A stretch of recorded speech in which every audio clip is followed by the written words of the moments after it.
OpinaCast. Estamos aqui num episódio do OpinaCast, que é o podcast onde o que mais importa é a opinião. A sua opinião nos comentários, a opinião do convidado aqui do meu lado, a opinião de Paulo e também a minha opinião.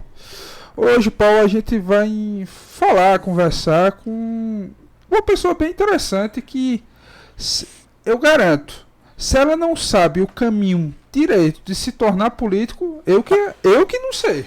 Aí é que é mais difícil encontrar ainda, né? Eu deveria fazer um curso, porque hoje em dia está muito famoso aqueles cursos online, como se tornar jogador de futebol. Ele, se fosse para fazer, ganharia. Vai muito tirar bem. de letra. Ué, sabe todos os caminhos para se tornar um vereador. Estamos aqui com Leonardo Chaves. Pois é, Leonardo, seja bem-vindo. Um prazer, uma alegria, uma honra ter conosco aqui no OpinaCast. Você não esqueça de deixar o seu like, de compartilhar, de deixar uma mensagem também, né? E a sua saudação, a sua pergunta. Semana passada a gente esteve aqui com a Lucimeri Passos, um pouco antes com o vereador novato, né, que era o Felipe, e hoje aí trazendo alguém com bagagem, com experiência, não só de vida, mas também de mandato, para compartilhar conosco. Seja bem-vindo. Um bom dia a todos, a Paulo, Nailson, a Peterson e Ingresson Alain. É o Patrick. Peterson. Patrick. Tá indo. Tá de boa. Tá caminhando. E aos ouvintes da OpinaCast. É um prazer enorme estar aqui nessa manhã de segunda-feira para poder conversar com vocês sobre os problemas de Caruaru, da nossa região e do Brasil, não é? Quem sabe. Mas estamos aqui à disposição e é um prazer enorme estar aqui com vocês. Pois é. Pode começar? A minha primeira pergunta é: qual a principal característica que o povo gosta em um político? Porque você que já teve várias campanhas, qual foi a característica que você acha que mais se destacou em você? Veja bem, há um hábito do político. Primeiro porque eu comecei na Câmara. Eu comecei na Câmara em 1963 e fui na Câmara, até para ir para a Câmara eu fui por acaso. Porque eu trabalhava na loja de um ex-vereador, e vereador à época, Aristide Vera de Souza, e fui lá para tirar as férias de um funcionário. Quando cheguei lá, era para passar 30 dias. Terminados os 30 dias, o funcionário voltou das férias, era para eu ter voltado para a loja. E a diretora do expediente, na época, a dona Arlene Limeira, ela disse: seu Aristides, olha, leve os preguiçosos daqui todinho, agora Leonardo não sai mais daqui. Ele deu certo, ele é trabalhador, ele está cumprindo o dever dele, e a Câmara precisa dele, naquela época.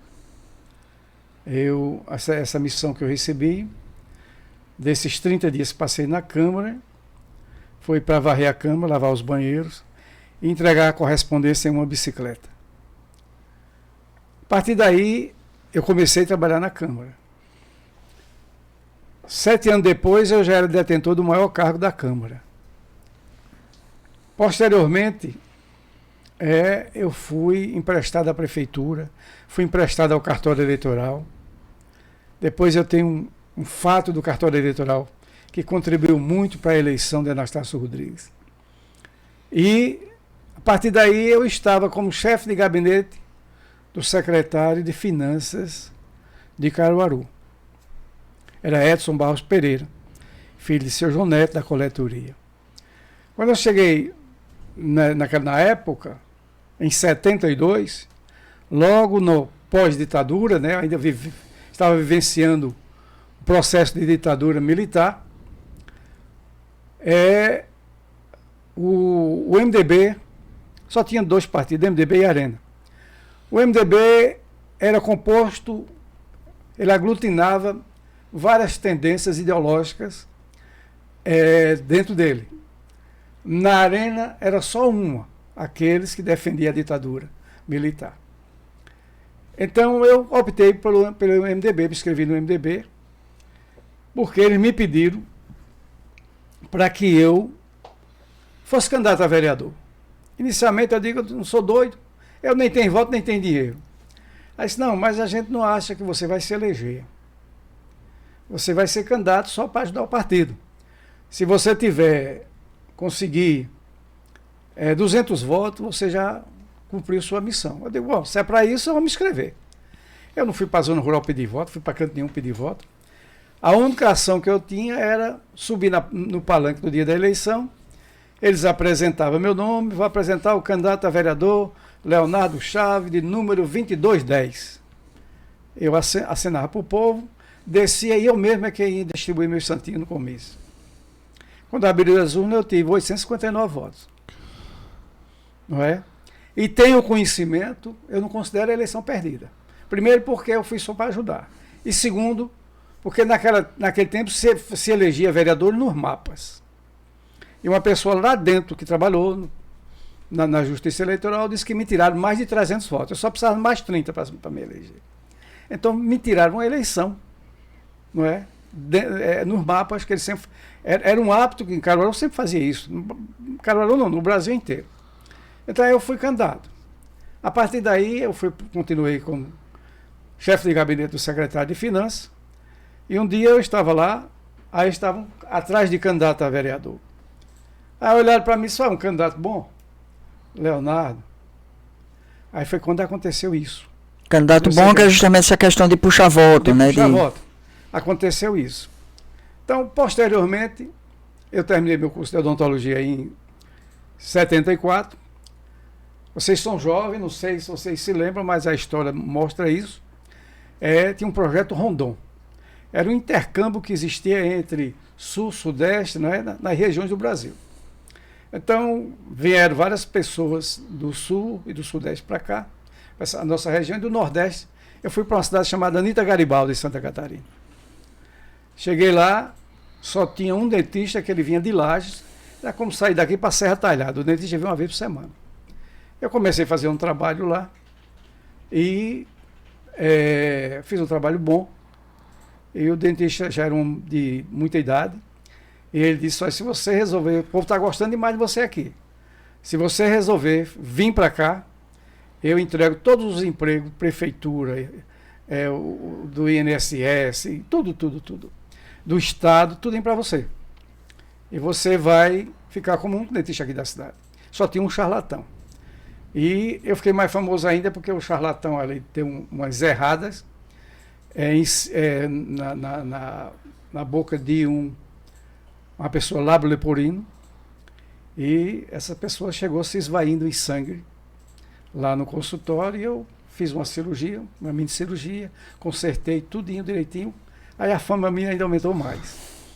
Aí, resultado, eu aceitei o convite e vim para cá. Eu cheguei aqui, continuei meu trabalho e preparando minha documentação para voltar para a Anita Garibaldi.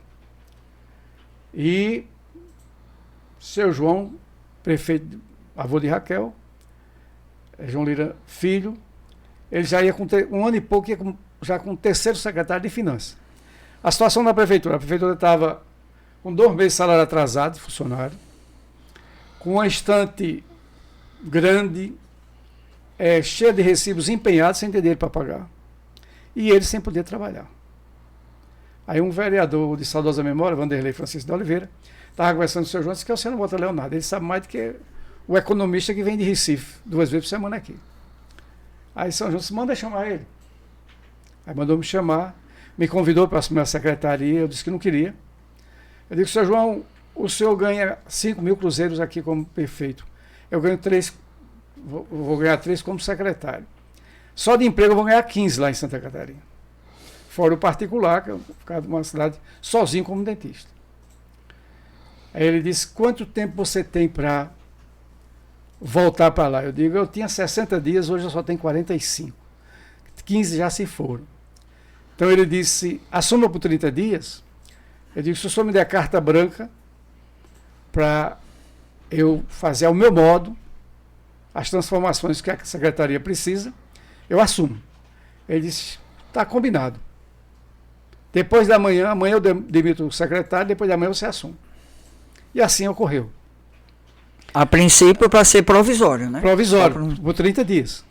Com 25 dias, eu paguei todos os fornecedores. Eu paguei os 2 meses atrasados de servidores. Ele estava com dinheiro em banco e em caixa para trabalhar. Eu criei o portal da transparência naquela época. Eu criei um boletim informativo.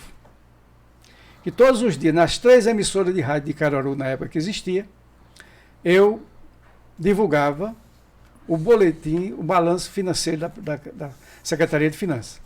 Quanto tinha em caixa, quanto tinha em banco, quanto foi gasto. Todo dia saía isso na rádio.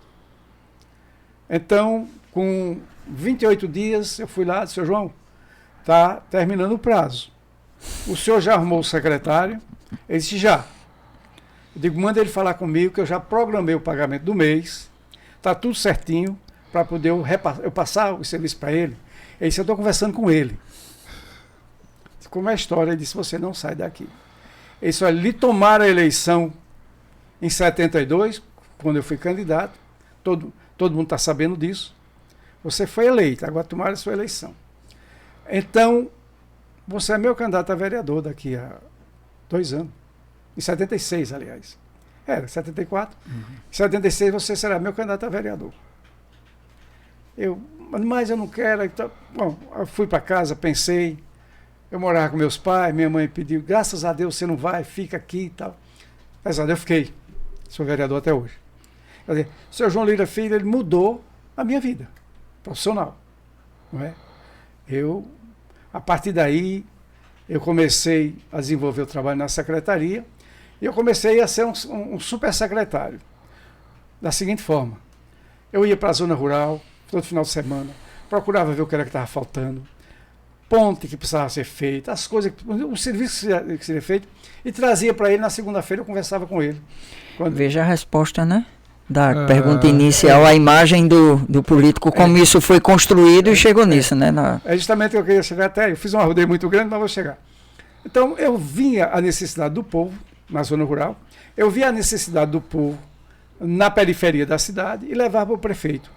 Quando eu levava os pleitos para ser feito, ele dizia: tem condição? Eu digo: já analisei, tem condição de fazer isso aqui. Ele disse: então manda fazer. Então eu chamava o secretário de obras, naquela que não tinha tanta exigência de licitação, essas coisas todas, eu digo: vamos fazer tal obra.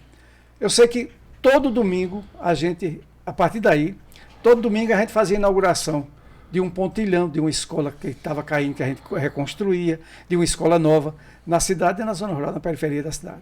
Então nós começamos a fazer esse trabalho e eu tive essa aproximação com o homem do campo.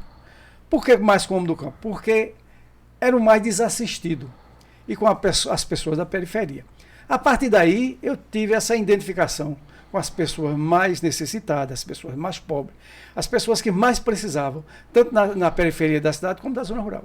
Então eu comecei com essa identificação muito grande que tenho até hoje. Eu visito constantemente a zona rural, eu visito a periferia da cidade, eu converso com as pessoas ligam para mim, eu ajudo as pessoas naquilo que posso. Então, essa identificação eu trago comigo desde 1976. Aliás, antes, né, de 74, porque eu, como secretário, eu já fazia esse trabalho. A questão, na sua visão, você já viu vários mandatos de vários prefeitos. Qual foi o que acumulou mais transformação para Caruaru? Que teve mais transformação assim de infraestrutura, de crescimento mesmo, que cresceu a cidade? Veja bem, eu acho que todos eles contribuíram para o engrandecimento da cidade, não é? Eu trabalhei com o Draito, que foi um desastre, né, administrativamente. Eu trabalhei com Anastácio como secretário, como oficial de gabinete, né, mas não como vereador. Eu trabalhei com João Lira Neto, com Zé Queiroz, com Tony Gel, não é? Todos contribuíram. Agora, eu disse na época que Zé Queiroz foi o prefeito das grandes transformações de Caruaru. Zé Queiroz pegou a cidade com becos e construiu ruas, avenidas. Desapropriou muitas casas em Caruaru. Não é? A gente tem um exemplo ali no bairro São Francisco, como ele fez aquelas 2 vias, só existia uma, de ida e volta. Não é? Aquela outra que ele fez lá no Caiucá, não é? A ponte Irmã Jerônima, que muitas vezes alguns carros desceram de rio abaixo, pessoas e carros, e ele fez uma desapropriação muito grande ali e fez aquela ponte Irmã Jerônima, que é uma ponte excelente, não é, para o que nós tínhamos antes. Então nós temos várias obras em Caruaru, o canal dos Mocóis, foi emendas que ele conseguiu com o Vônia, ele teve também sempre a ajuda de Vônia. Então, Zé Queiroz, eu denominei na época como o prefeito todos contribuíram, mas Zé Queiroz como o prefeito das grandes transformações que foram realizadas em Caruaru. Naquele período, né, eu não sei se 10, 15, 20 anos atrás, existia uma inquietação muito grande na população que vivia na cidade, que era o medo em relação ao crescimento, né? Ó, Caruaru está crescendo muito, é uma cidade polo de desenvolvimento e que fica numa região geograficamente assim muito estratégica, e a cidade não tem mais para onde crescer. Então, mesmo que passasse a existir edifícios, né, crescimento vertical, estacionamento, até para estacionamento vertical, mas a cidade não tinha mais para onde crescer e ficava esse sufoco lá com a feira, com tudo. Por isso também, né, que esses alargamentos de rua, as avenidas, a construção de pontes ligando um bairro a outro, trouxe essa perspectiva, né, de mudança mesmo na prática para a vida das pessoas. Essa questão das obras, com o tempo, facilitou ou dificultou a questão de ter muita burocracia nas questões das licitações, na sua opinião? Veja bem, a burocracia ela tem prejudicado demais o andamento das obras no Brasil. Muitas vezes, se faz uma licitação, e quando se faz a licitação, quem ganha a licitação? Quem oferece o menor preço. E nem sempre o menor preço é o melhor serviço. E nem sempre as firmas que ganham as licitações têm competência, têm capacidade para construir. Vou dar um exemplo agora da Avenida Brasil. A firma que ganhou a licitação, iniciou e não teve como continuar tocando a obra. Então, veja um atraso. Aí vai ter que fazer uma nova licitação ou se convidar a segunda firma, ver se essa segunda firma que tirou em segundo lugar, ela também tem capacidade de tocar a obra. Então, são essas coisas que atrapalham. Eu sei que o questionamento é porque existe uma cultura no país, desde o tempo do descobrimento desse país, que é uma cultura de roubalheira, não é? Os portugueses começaram a levar o ouro do Brasil, roubar as coisas do Brasil. Então, desde esse tempo que existe essa cultura de roubalheira no país. Então, quando se faz essas leis de licitação, é para poder evitar essa roubalheira. É para poder se prevenir contra a roubalheira. E essa prevenção, através dessas leis, através dessa burocracia, ela dificulta o andamento das obras, ela prejudica o andamento das obras. Nós ontem ainda vimos lá uma entrevista em um dos canais da Band, eu não sei lhe dizer exatamente, mas o número que o Tribunal de Contas da União detectou de obras federais paralisadas nesse país. Umas por falta de dinheiro e outras emperradas pela burocracia.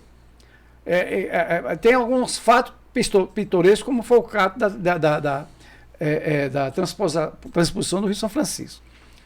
Teve um padre que atrasou a obra não sei quanto tempo. Né, fez greve de fome, porque ia acabar com a água do São Francisco e tal. Quer dizer, ainda tem esses fatos pitorescos, né? Que coisa. Mas, na maioria das vezes, mas eu lhe digo sinceramente, evitar o roubo é difícil. Vou lhe dar um exemplo. Digamos que vai fazer uma licitação para a obra A ou B. Tem uma para A, para B. Aí na A, 3 firmas elas combinam.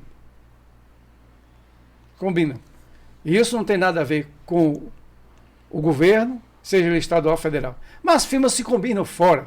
Só olha, quem vai oferecer o menor preço é você. Aí a firma A oferece o menor preço. Quando na outra licitação, quem oferece o menor preço é a firma B.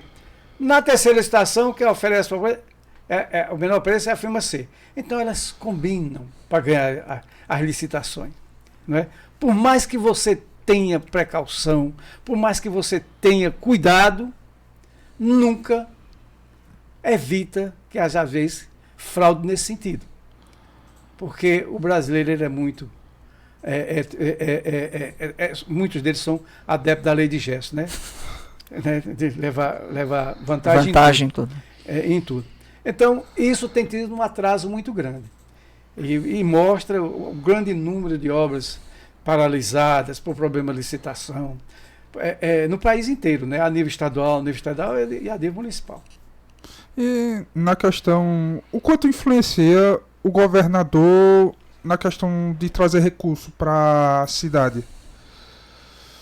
Olha, desculpa. Nós tivemos um problema aqui, sério, em Caruaru. Por conta já dessa desarmonia, né? Que eu creio que o senhor vai falar que é em relação à gestão anterior. Ou a essa, né? Que a gente ainda está. Exatamente. O governador Paulo Câmara tinha um problema pessoal com Raquel e quem pagou, como disse, quem pagou o pato foi a cidade de Caruaru. Atrasou, não mandava dinheiro para o SAMU, não mandava nem as verbas determinadas pelo Estado. Então, ele, por um problema pessoal com a prefeita na época, ele prejudicou demais Caruaru. Então tem um problema pessoal, tem um problema político, não é? Às vezes não vai ajudar aquele prefeito porque ele é adversário. Isso é uma coisa que já devia ter acabado há muito tempo no nosso país. Ok. Você está acompanhando, né, mais uma edição do OpinaCast, hoje com Leonardo Chaves. Só dando uma passadinha aqui, ele já falou, desde 76, né, quando ele conseguiu ser eleito vereador até hoje, são aí 45 anos, né, de mandato, sendo nesse tempo todo 7 vezes presidente da Câmara, então tem experiência também na liderança, e 2 vezes como secretário, inclusive agora atualmente é o 12º mandato consecutivo, né, como vereador, e ele está como primeiro secretário da mesa. Agora veja, a gente está num período a gente falou sobre política, vai voltar para a política daqui a pouco, a gente está vivendo o período ainda da Copa do Mundo, né, estamos aí no finalzinho do mês de novembro, mas a Copa rolando, e ele, além de dentista e da formação também no campo do direito, ele também é atleta, também foi jogador, tem essa experiência, inclusive uma passagem pelo Central, não é isso? Jogou em qual posição? Eu jogava no tempo que tinha ponteiro, né? E eu tinha uma vantagem muito grande, que isso depende muito da formação da pessoa, né? Eu, por ser um atleta de baixa estatura, eu corria muito. Mas corria muito. Eu fui nas Olimpíadas de Caruaru, pelo Colégio 7 de Setembro. Teve um ano que eu fui campeão de futsal. Na época a gente chamava futebol de salão, né? Fui campeão de futebol de campo. Eu estava pelo Colégio 7 de Setembro, fui contra o Colégio Diocesano, nós ganhamos. E fui campeão de velocidade e resistência durante 2 anos. Não é? Então eu tinha muita velocidade. E eu comecei a jogar no Juvenil do Central. Eu comecei a jogar no campo do Mulungu. O campo do Mulungu é hoje onde é aquela maçonaria ali do bairro Indianópolis. Ali pertinho daquele famigerado albergue, né? Uhum. Aí ali tinha um campo que a gente chamava ali, eu morava ali, eu nasci e me criei ali, às margens do Rio Ipujuca, ali na rua Luiz de Carvalho, ali, depois passei para Afonso Pena, e a gente jogava ali. E um amigo meu, Braga Sá, hoje vive em Recife, Braga, viu jogando lá e avisou lá no pessoal do Central e vieram buscar. Eu fui. Eu me lembro que quando eu cheguei lá, o treinador, ele disse, qual é a posição que você joga? Eu digo, de ponteiro direito. Ele fez uma careta, quase mandava eu ir embora. Aí eu senti, eu digo, foi que houve? Ele já tem 4 aqui, vocês são 5. Aí, no primeiro treino, ele me colocou de lateral direito. No time reserva, viu? Do lateral direito, eu fiz no time titular 3 gols. Ou seja, ela, além de correr muito, era goleador também. Fiz 3 gols. Aí, quando terminou o treino, ele disse, domingo tem jogo, aqui mesmo no Central, você vem mais cedo para jogar no time do Esfriaçol, que era no time reserva. E eu fui. Aí joguei o primeiro tempo no Esfriaçol de ponta direita. Fiz mais 3 no primeiro tempo. Quando terminou o primeiro tempo, ele disse, pode tomar banho. Eu digo, acho como não gostou de mim, não. Aí, quando terminei de tomar banho, ele disse, mas não vai embora, viu? Isso, o primeiro jogo. Primeiro jogo. Aí eu fui, entrei, troquei de roupa, tomei banho, aí ele me deu um terno do time titular. Você vai ficar no banco de reserva. Aí jogou um tempo, aí quando foi no segundo tempo ele me colocou. Eu fiz mais 3. Os caras que jogaram de ponta direita, uns foram jogar no meio de campo, outros foram jogar, outros desistiram, e eu segurei e fiquei. Só que o expediente da Câmara na época era tarde. Aí o expediente passou para de manhã. Quando passou para de manhã, aí eu comecei a ter dificuldade de treinar. Com os treinos, né? Com os treinos. Aí faltava treino, mesmo assim ele me botava. E chegava atrasado da Câmara. Aí comecei a ter esse conflito. Aí eu digo, sabe uma coisa? Lá no Central eu não ganhei nem um centavo. E aqui eu tenho meu salário. Aí deixei o Central, o Juvenil Central. Aí fui jogar no Centro Esportivo Rosarense, que era daquela região minha. Eu devo ter jogado no Rosarense uns 12 anos. Durante 12 anos que eu joguei no Rosarense, eu nunca sentei no banco. Não é? Aí depois, mas aí paralelamente, tinha um time de Niba que me chamava para jogar no sábado, eu jogava no sábado, no Dínamo. Só na Rua Preta eu joguei no Náutico Ipujuca, que era o Náutico de Geleia. Eu joguei no Unísio da Vila de João das Neves. Eu joguei no Vasco de Deda. Joguei no Arsenal ali do Santa Rosa. Era a Liga Amadora, eu acho que chamava, né? Esses times do... Esses times eram tudo de Liga Amadora. Agora, o Rosarense disputava a primeira divisão do campeonato. Era semi-profissional. A gente concentrava em tudo. Aí quando o Rosarense acabou, eu ainda joguei 2 anos no Independente, que era lá da Rua Preta. A partir daí, me chamaram para jogar no outros times, eu digo, quero mais não. Aí fui jogar no Gordial. Gordial era na Rua Preta, no Campo Vera Cruz, ainda hoje todo domingo tem. Mas o Gordial a gente ia para as farras, para coisa, depois que chegava de madrugada ia para lá. Aí esse negócio sem compromisso, ainda joguei muitos anos no Gordial. Aí ainda joguei em alguns times, por exemplo, Sargento Zé Luiz na época, hoje é capitão. Ele disse, olha, vamos jogar em Lagoa do Ouro, que ele é daquela região de Brejão, Zé Luiz é daquela região. Aí ele fazia uma seleção aqui e levava. Aí, no que eu fui jogar lá, ele me chamou para jogar no time. Aí eu fui. A gente ganhou de 1-0. O time lá tinha ganho na semana anterior de um time profissional de Alagoas, que era de João Feijó, estou esquecido agora o nome do time lá. Aí, quando a gente chegou lá, ele levou o time com o nome de Sucata, que era ali da Rua João Condé. Aí o cara disse, a gente deu no time profissional, quanto mais numa porcaria de um Sucata. A gente ganhou o jogo de 1-0. O cruzamento foi meu, eu corri pela direita, cruzei, o cara fez o gol de cabeça. Só que eu só vi depois, porque o lateral esquerdo, ele era um negão forte danado. Cobria a visão. Aí, não cobria a visão, não. Quando eu terminei de cruzar a bola, ele me jogou lá dentro do mato. É aquela coisa... Atropelou. Ele me jogou lá dentro do mato. Aí eu tava chamando o nome com ele, quando eu olhei, aí saí capengando e fui comemorar também um gol. Então, a Rádio Cultura mesmo, toda vez que ia jogar fora, me chamava. A última vez que eu fui jogar foi contra o Maguari de Bonito. Esse pessoal do Sucata é o mesmo de hoje?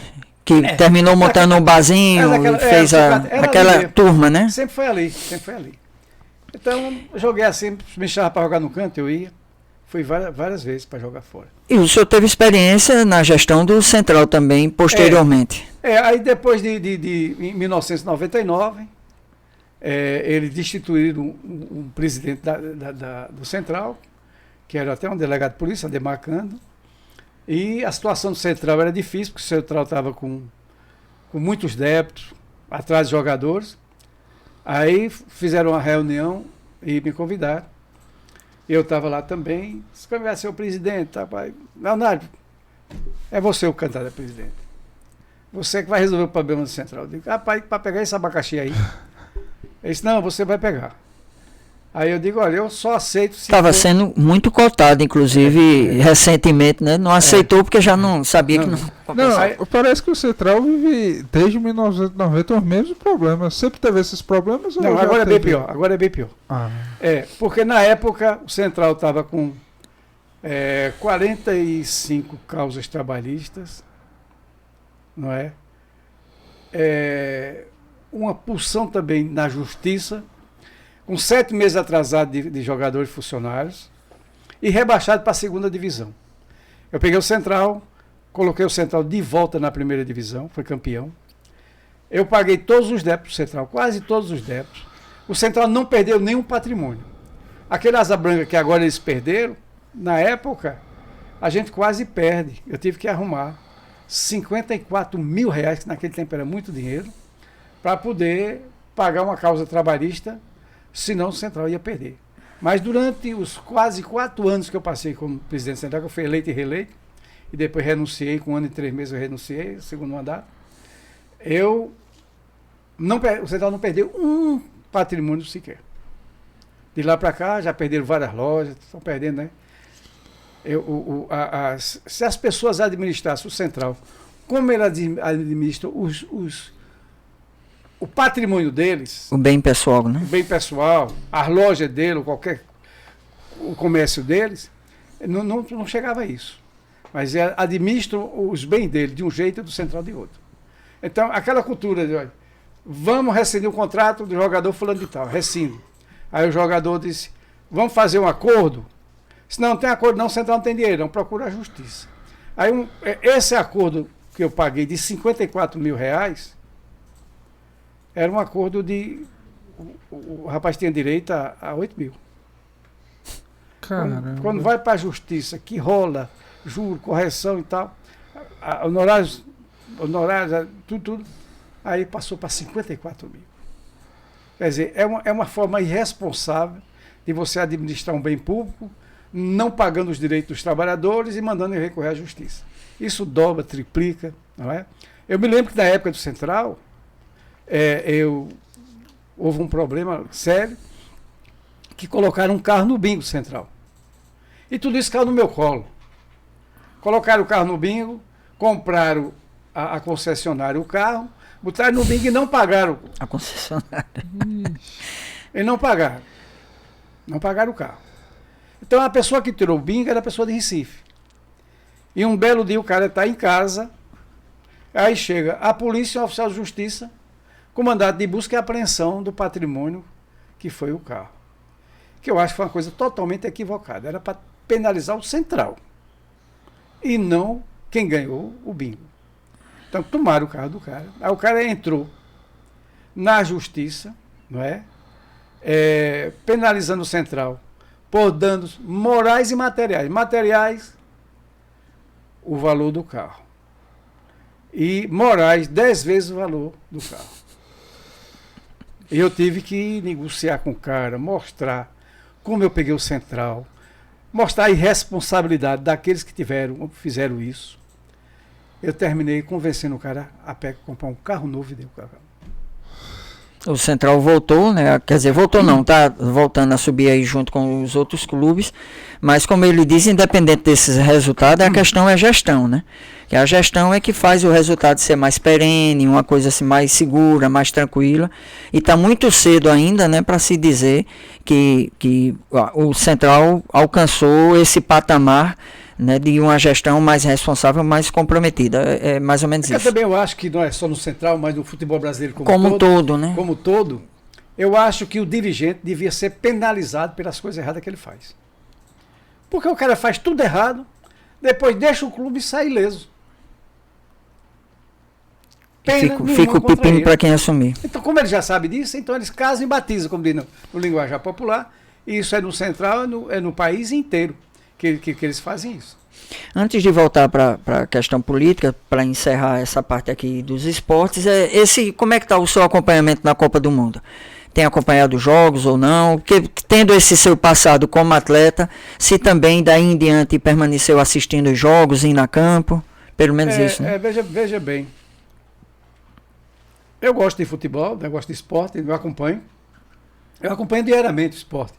Não é? As resenhas e os jogos quando... Central, pela questão de coração, não é? E tem outro time no Brasil, tem 2 times para mim no Brasil. A Central, eu sou alvinegro. Em Caruaru, Santos? Em Caruaru e em São Paulo. Em São Paulo eu não torço não. É uma questão de paixão. Corinthians. É Corinthians, ó. Eu ainda chutei o Santos. Eu sou corintiano. Alvinegro, aqui e lá. Eu sou corintiano, né? Aqui em Pernambuco eu tenho uma simpatiazinha pelo Náutico entre os 3, que todo mundo tem, né? Esporte Santa Cruz, Náutico. Eu tenho uma simpatiazinha não sou torcedor de Náutico, não. Tenho uma simpatiazinha pro Náutico porque eu joguei no Rosarense muitos anos e o Rosarense era alvirrubro. Acompanha os jogos da seleção. Acompanho os jogos da seleção, não é? Mas não consegue mais, digamos, ir a campo para assistir o jogo ontem, né? O cara ainda é um time do centro, o goleiro, meu Deus do céu, nem se fala, né?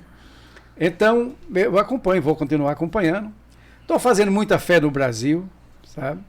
Estou fazendo muita fé no Brasil. Até hoje eu não entendi. Pode chegar nas finais. Porque Tito convocou o Daniel com 39 anos de idade, não é? Se botar um ponta esquerda com velocidade, tipo Leonardo, ele não vê a cor da bola. Isso é verdade. Não vê a cor da bola. Mas eu espero que ele já tenha maturidade suficiente, né? Porque são quase 8 anos, ou uma faixa de 8 anos de seleção brasileira, que ele possa ter um time competitivo, né? Porque o Brasil, ele já era para ter conquistado muitos títulos. Hoje está mais difícil, porque o futebol africano ele cresceu, o europeu nem se fala, não é? Os próprios atletas daqui, né, foram saindo para reforçar mas essas seleções. O Brasil antigamente era absoluto em tudo. Só que no tempo que o Brasil era absoluto em tudo, né, que a gente chamava o europeu de cintura dura, os caras, jogador brasileiro, eram irresponsáveis. Eu vi os jogadores brasileiros se gloriar de ter fugido da concentração para tomar cachaça. Não é? Ele não tinha falta disciplina. Se fosse mais disciplinado, mais responsável, já ia com umas 10 taças de campeão do mundo. Não é? Aquela, para mim, depois das 70, a melhor seleção do mundo foi aquela de 82, mas Pelé se preocupou muito do meio de campo para cima e esqueceu da defesa. E perdeu para um time que estava caindo pelas tabelas, que era a Itália. Né? Era para ter sido campeão ali, um dos melhores times que o Brasil já formou. Verdade. Mas agora eu queria saber, você já teve experiência como prefeito. Me conta como é que surgiu essa questão, como você se tornou esse processo? Esse processo, na época, a primeira vez que eu assumi foi no governo Zé Queiroz. O vice-prefeito era Ciel, de saudosa memória. Porém, Ciel era pretenso candidato a deputado estadual. E como pretenso candidato a deputado estadual, já na época da desincompatibilização, ele não podia assumir a prefeitura. Se ele assumisse a prefeitura, ele não poderia ser candidato. E Zé Queiroz precisou, na época, de viajar para a França, não é? Com a comitiva do voo do Forró, para a França, e foi passar uma temporada na França, parece que 23 dias, 24, não me lembro. E eu assumi, interinamente. Não é? Assumi na época de Queiroz.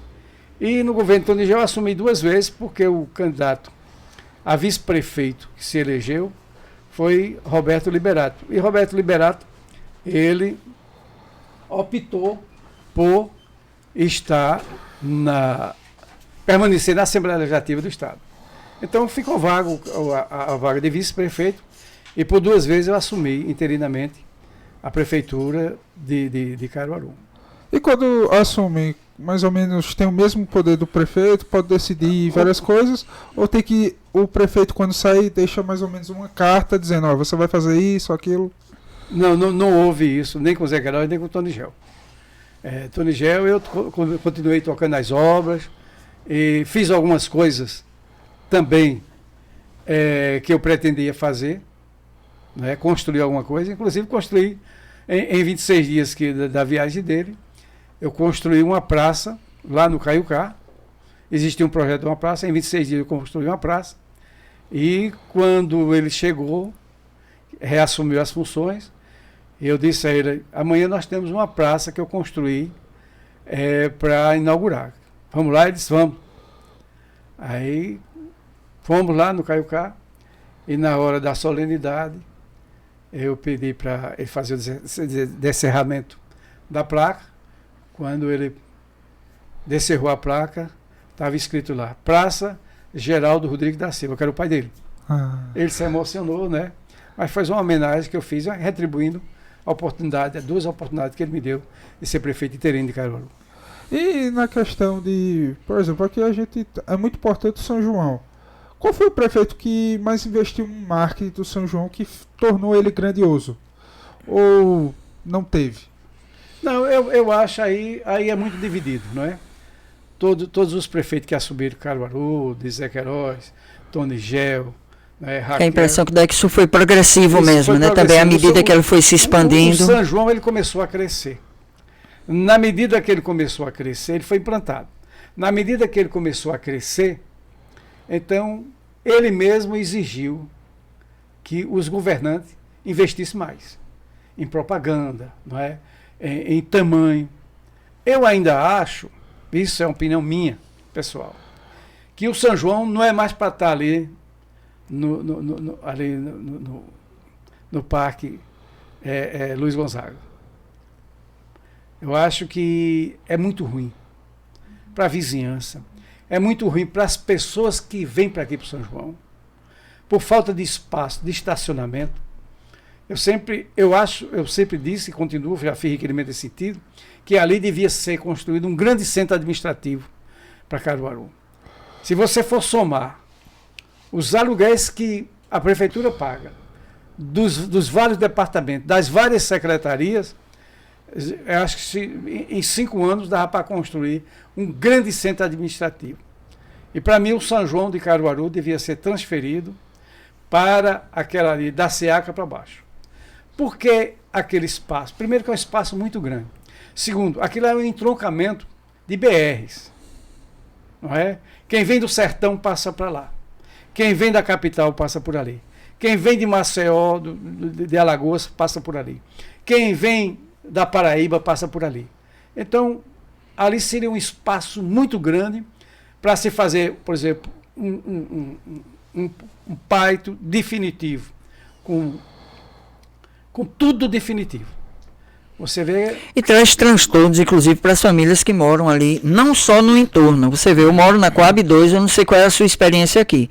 Eu moro na Coab 2 e à noite, durante a madrugada, a gente escuta o barulho de lá por conta das caixas de som ser... Quanto se gasta ali para armar e desarmar? Tem isso. Camarote, né?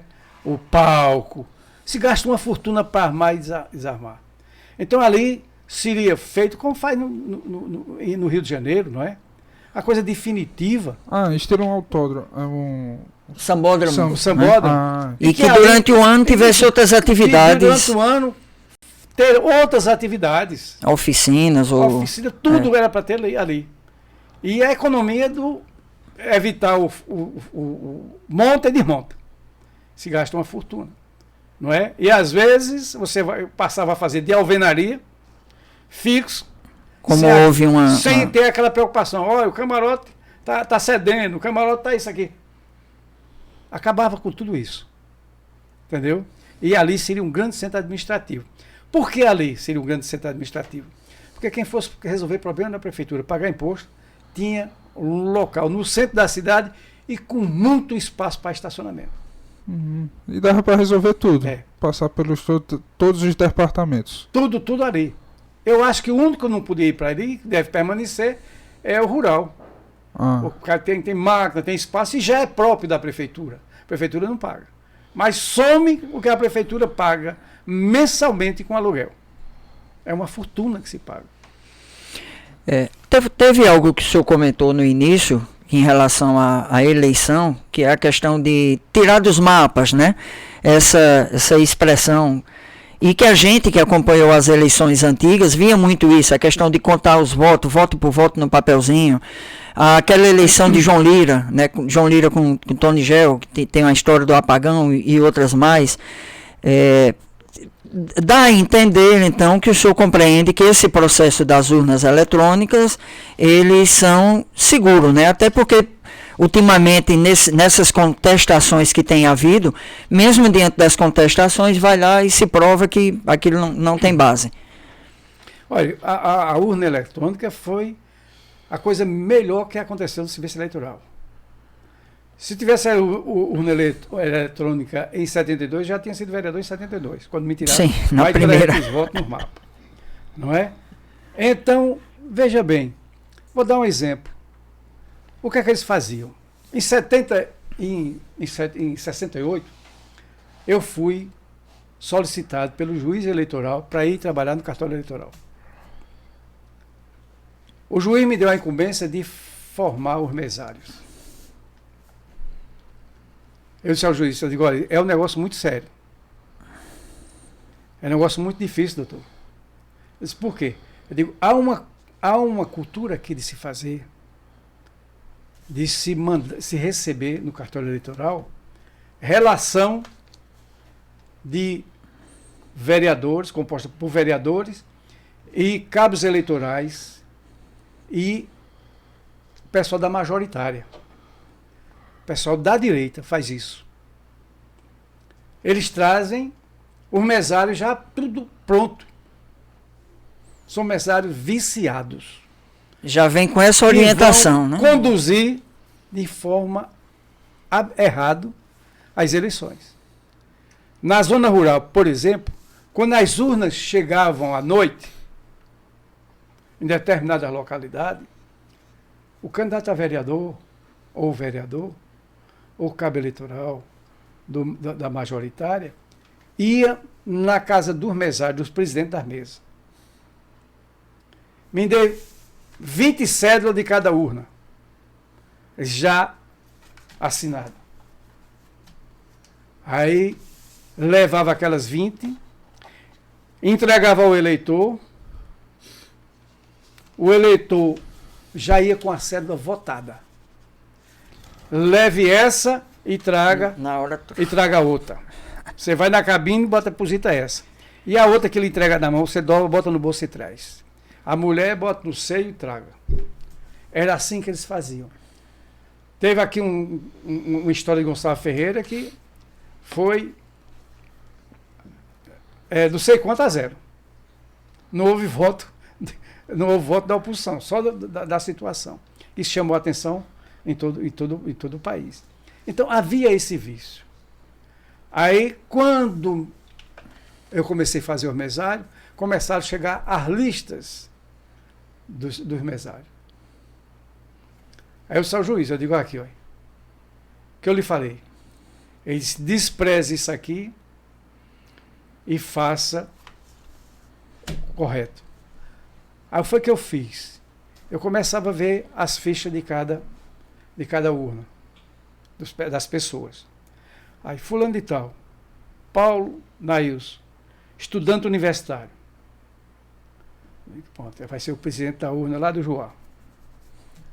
Aí, assim sucessivamente. Mudou os critérios? Mudei, botei os estudantes, os universitários, e tirei, porque a gente podia botar numa urna, não estava noutra.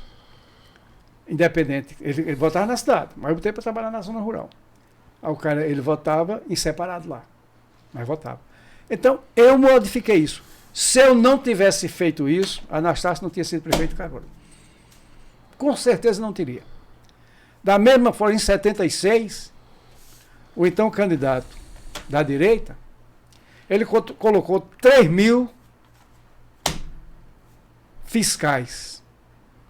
Aí o fiscal foi trabalhar em urna diferente de onde ele votava, já foi de propósito, votava na urna onde ele estava trabalhando. Ele estava lá trabalhando, ele saía de lá, um momento, ia na urna de origem dele, votava. Aí voltava para a urna onde ele estava trabalhando e voltava em separado. Ou seja, votou 2 vezes. 3.000 pessoas dá 6.000 votos. Foi aí que Zé Queiroz perdeu a eleição, em 75. Eita. Eu acho que a gente podia chegar agora para Então dar. a urna eletrônica veio para acabar essa imoralidade política eleitoral que existia no Brasil. A gente podia agora tentar, né, porque eu sei que vai ser difícil até para ele, que tem domínio sobre isso, era dar um destaque naquilo que o senhor considera, embora que algumas coisas o senhor já falou relativo ao passado, das principais obras, os principais requerimentos atendidos, alguns projetos de leis que já foram sancionados, inclusive alguns mais recentes, né, que poderiam ser destacados para o público que está acompanhando. Pronto, eu tenho solicitado muito, não é? Eu me orgulho de dizer que eu fui, no passado, fui o vereador que lutei para que fosse implantado na Zona Rural do Caruaru o primeiro grau maior. Porque as pessoas da Zona Rural faziam o seguinte, eles estudavam até a 4ª série. O pai que tinha condições, esses alunos vinham estudar na cidade e pagar transporte para eles estudar na cidade. Mas a maioria parava de estudar na 4ª série, porque não tinha condição, só tinha até a 4ª série na Zona Rural. Então eu fui, no governo Zé Queiroz, briguei, lutei, não é? Havia uma dificuldade de mandar professores, mas terminou, foi implantando num distrito, no outro, depois em todos os distritos. Mas eu tive essa ideia e para mim foi maravilhoso. Né? E outras coisas que a gente tem, construção agora, no governo daquela mesmo, eu consegui a construção do colégio de Serra Velha. Que não é nem reforma, né? Na realidade, ali foi total. Ela derrubou e fez outro, com quadra, com tudo. Não é? Eu consegui a primeira creche da Zona Rural do Caruaru, eu consegui no Rafael. Hoje a gente já foi ampliada e vai ser construída uma nova, porque a de lá hoje é suficiente. Eu acho que para semana eu estou esperando só o pedido do prefeito, para inaugurar uma praça, que é a única área de lazer que vai ter, que tem agora em Terra Vermelha. Não é? Ele já vai anunciar também uma luta minha antiga para reconstruir a unidade de saúde de Terra Vermelha.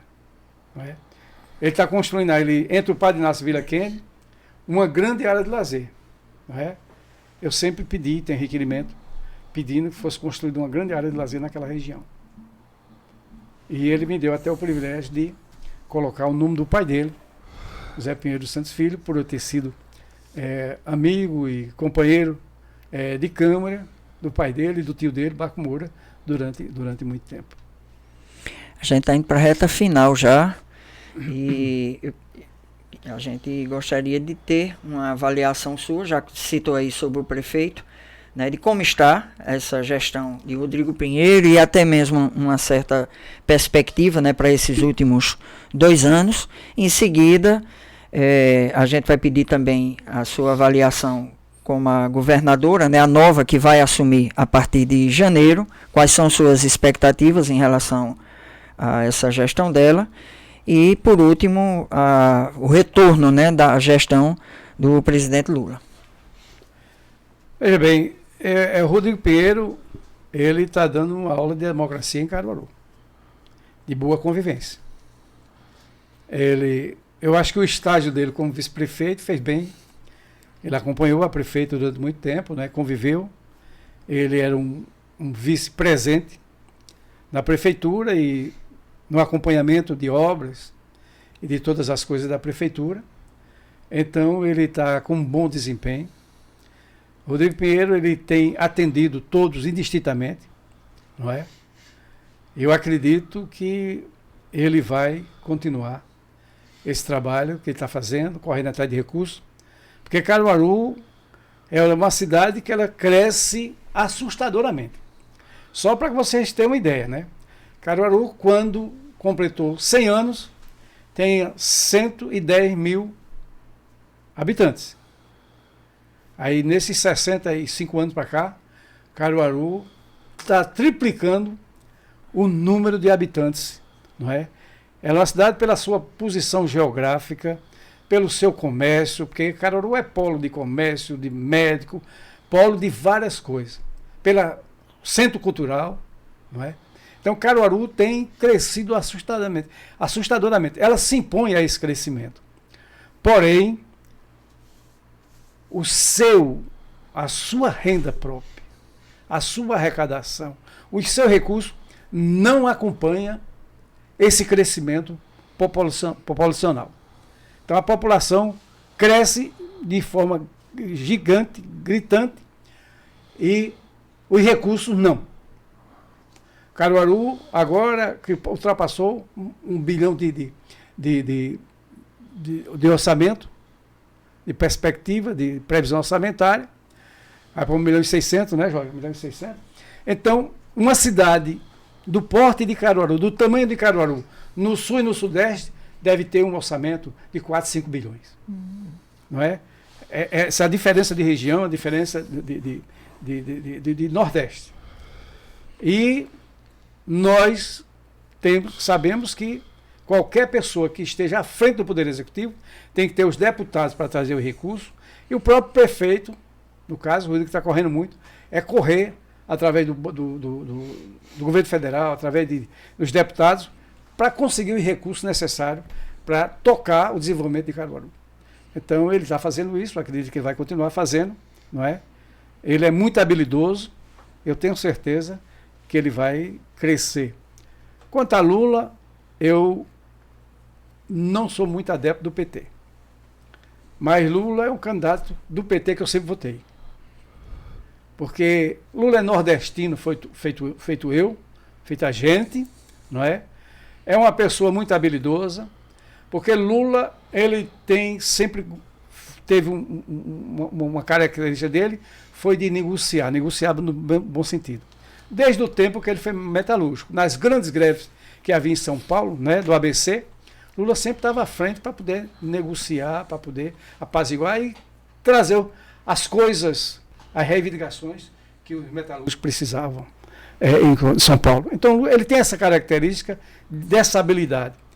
E eu vi uma coisa no discurso dele que fiquei muito satisfeito. Que ele disse que o governo dele vai além do PT. Porque minha preocupação é o PT. Somente aquela ala radical do PT, não é, que prejudicou muito o governo dele.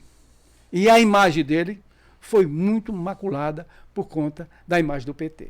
Então, quando ele diz que a partir de agora vai fazer um governo além do PT, isso significa dizer que ele vai conversar, vai dialogar e vai trabalhar com todos os partidos para fazer um governo amplo, não é? Um governo sem aquela pecha de PT, como sempre foi feito. Então, Lula. E Raquel, ela passou o tempo todinho aqui sofrendo com Paulo Câmara, não é? O pai dela foi governador de Pernambuco durante 9 meses, não trouxe nada para Caruaru. E eu espero que ela traga muita coisa para Caruaru, que ela faça um bom governo em Pernambuco, mas especialmente para corrigir a lacuna deixada em Caruaru por esse péssimo governo chamado Paulo Câmara. Chegamos ao fim, né? Chegamos ao fim de mais um episódio do OpinaCast. Eu espero que você aí deixe sua opinião aqui. Também, se tiver alguma sugestão, qualquer pergunta, também deixe nos comentários. Se inscreva, ative o sininho e tudo que tem que fazer, né, Paulo? Pois é, dezembro está chegando, a gente tem novidades aí nessa nova etapa do programa, embora que ainda é a primeira temporada, né? Mas sempre trazendo convidados que têm conteúdo, que têm boa informação, que têm ética, como no caso aí do Leonardo Chaves, que nos deu aqui também uma aula, né? Não só de gestão, mas de como ele desenvolve de forma correta, da melhor forma possível, o seu mandato. Pois é, chegamos ao final. Obrigado. Esse espaço também é seu pelos agradecimentos. E ao OpinaCast, de estar aqui presente e poder conversar sobre as coisas de Caruaru, de Pernambuco e do Brasil. É um prazer enorme e sou muito agradecido pela oportunidade que vocês estão me dando hoje. Ok. Morreu?